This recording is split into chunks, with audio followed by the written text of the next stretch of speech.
शुभ प्रभात।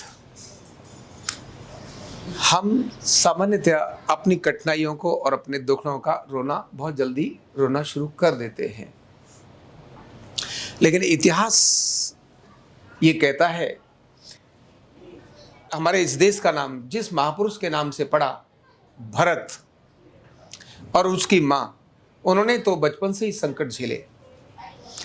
जिन्होंने संकटों को मात दी और अपने कर्तव्य का पालन किया, वह इतिहास में श्रेष्ठ बनते हैं।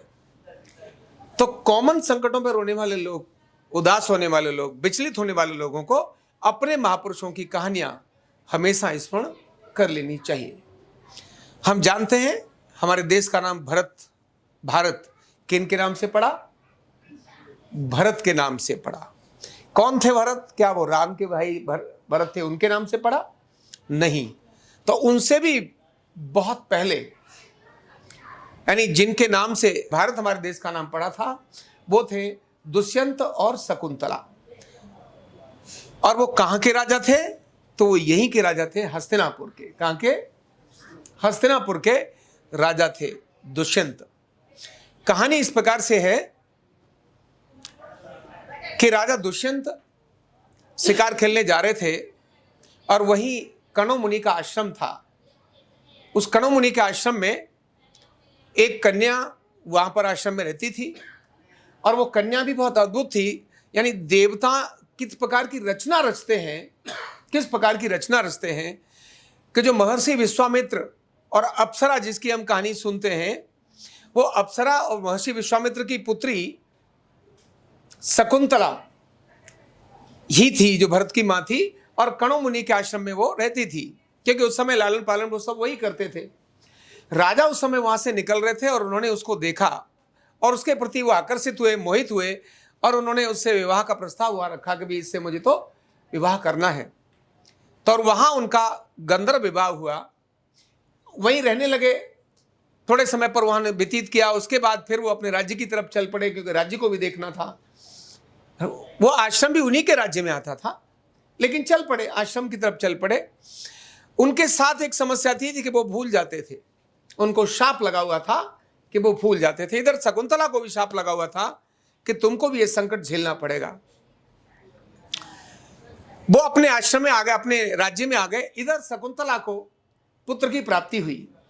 अब क्योंकि उसको देखने वाला कोई नहीं, चिंता करने वाला कोई नहीं थी, जो भी आश्रम के लोग थे वही देख रहे को चिंता कर रहे थे। वो यानी बच्चा अपने बिना पिता के वहां पर उसका पालन पोषण हो रहा है।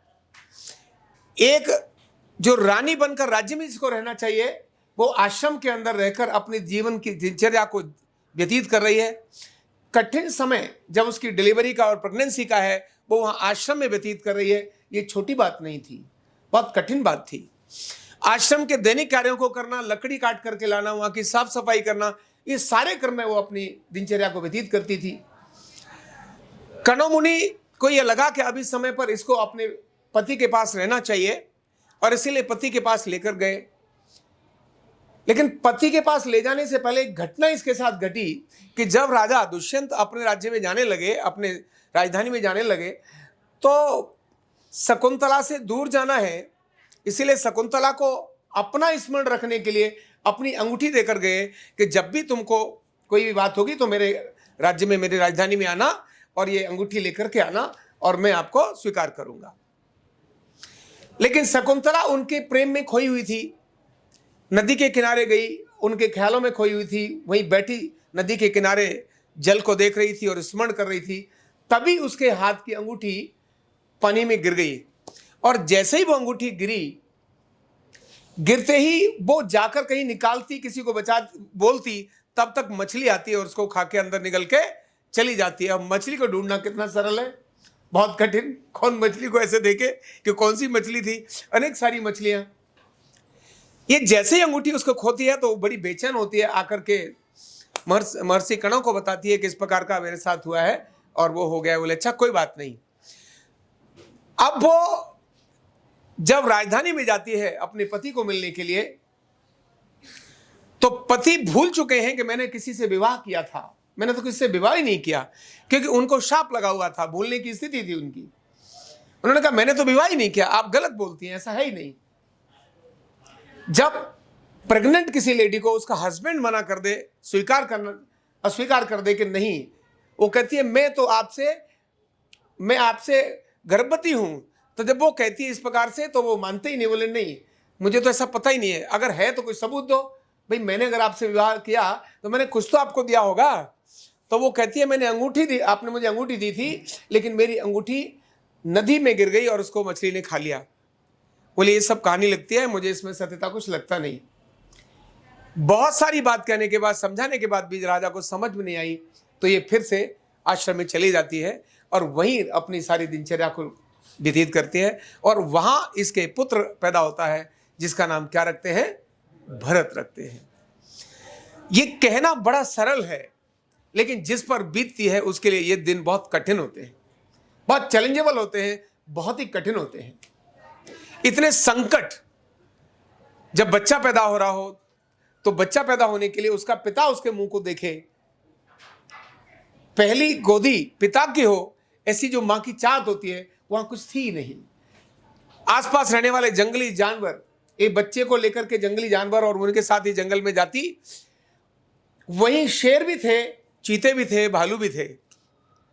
लेकिन समझ की बात यह है, आजकल बालक पैदा होता है ना, तो मां बच्चे को डराती है, बेटा सो जा, शेर आ जाएगा। क्या आ जाएगा? शेर आ जाएगा। लेकिन नहीं, इस शकुंतला ने उस बालक को अपने साथ ले जाना शुरू किया। जो शेर हो या भालू हो, किसी के पास भी वहां जा रहा है तो जाने दो, निर्भय होकर के उस बच्चे को विचरण करना शुरू किया। आध्यात्मिक क्षेत्र था, गुरु का सानिध्य था, शस्त्र तो वहां थे ही, तो बचपन से ही ये बालक शेर और उनके आसपास घूमने का इसको अभ्यास आ गया था।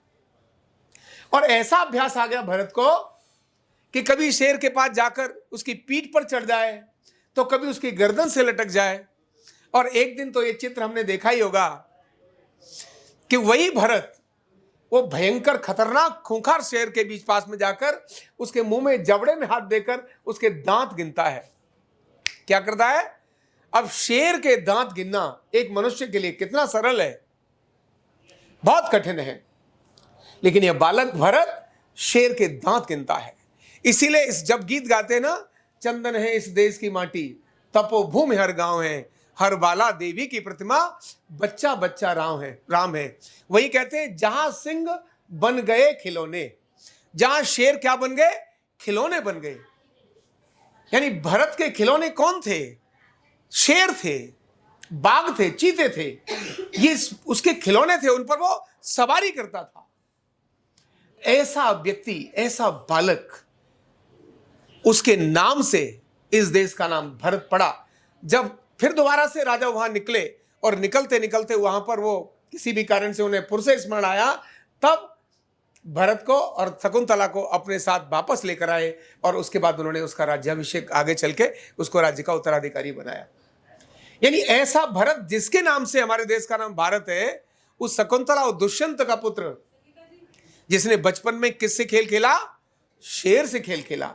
जिसकी मां ने कितनी सारी चुनौतियों को सहन किया, कितने सारे कष्टों को देखा, लेकिन आत्मग्लानि करके आत्महत्या नहीं की, आत्महत्या नहीं की। संकट आए, सामना किया। एक लड़की जिसका ऐसे ही जंगल में विवाह हो जाए और उसका पति छोड़कर चला जाए और वो गर्भवती हो जाए, उससे बड़ी और उसके लिए मरने की स्थिति क्या हो सकती है? लेकिन ऐसी स्थिति में भी उसने अपना धैर्य नहीं खोया और फिर से मैं जाकर अपने पति से मिलूंगी, सत्यता को स्वीकार करते हुए अपने दृढ़ निश्चय के साथ डटी रही। और वही शकुंतला, उसका ही पुत्र भरत, जिसके नाम से, उसके पराक्रम के नाम से, किसके नाम से? पराक्रम के नाम से, जो शेर के साथ खेलता हो, जो शेर पर सवारी करता हो, ऐसा दृढ़ निश्चयी, धर्मपरायण, लोक कल्याणकारी जो राजा बना भरत, उसके नाम से हमारे देश का नाम भारत पड़ा। इसीलिए जितना बड़ा व्यक्ति होता है उसको उतनी बड़ी चुनौतियां होती हैं, उतने ही बड़े संकट होते हैं। लेकिन लक्ष्य अगर अच्छा हो, कर्म अगर अच्छा हो, श्रद्धा, समर्पण और सेवा की भावना हो, तो सारे संकट धूल में मिल जाते हैं और व्यक्ति अपने लक्ष्य को प्राप्त जरूर कर सकता है। इसीलिए संकटों को मत देखकर हताश और निराश होइए, संकटों को मात देकर पराक्रम की पराकाष्ठा करते हुए अपने अच्छे ध्येय की तरफ, अपने अच्छे मार्ग की तरफ हमें बढ़े, ऐसी यह कहानी हमको प्रेरणा देती है। Thank you so much.